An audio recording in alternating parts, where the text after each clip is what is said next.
Bonjour à tous, une nouvelle question Master Parfum. Avec le temps, on ne peut plus sentir son parfum. Est-ce vrai ou faux?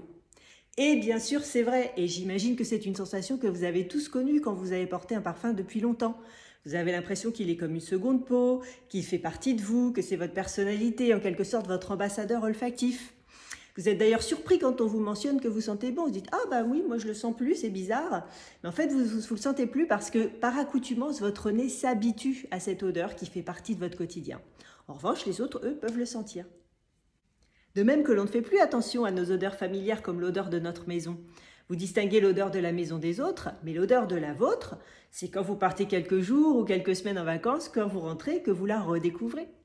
Il s'agit d'un phénomène qui s'appelle l'adaptation olfactive. Et c'est ce qui se passe quand, à force d'une stimulation permanente, vos récepteurs olfactifs vont s'habituer à cette odeur et vont la classer comme banale.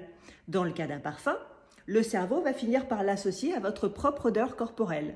En fait, les récepteurs olfactifs vont occulter ces odeurs familières afin de rester alertes face à de nouvelles odeurs qui pourraient vous mettre en danger. N'oublions pas que l'odorat est un sens primitif, donc c'est ce qui donnait l'alerte en cas de danger. Cette capacité d'adaptation fonctionne d'ailleurs pour tous les sens. Quelqu'un qui vit à côté d'une gare n'entend plus les trains. Quelqu'un qui a l'habitude de voir un tic chez une personne de son entourage ne le voit plus. Quand on se met un bijou, parfois ça peut gêner au départ, et puis après, on s'habitue.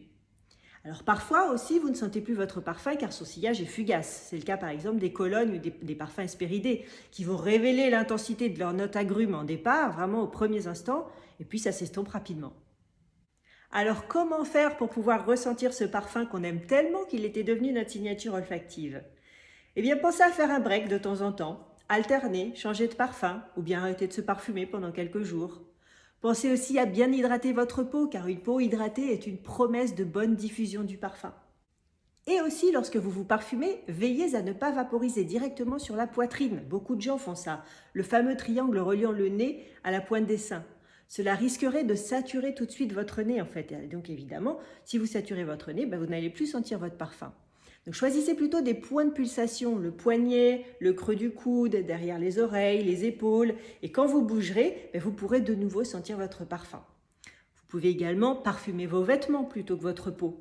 Vos cheveux, mais là en vaporisant plutôt directement sur la brosse. Mais l'idéal pour échapper à l'accoutumance reste de faire quelques infidélités à votre parfum. Vous le retrouverez avec plus grand plaisir encore. Quant à nous, on se retrouve demain pour la question 21 de notre Master Quiz de l'Avent. Salutations parfumées!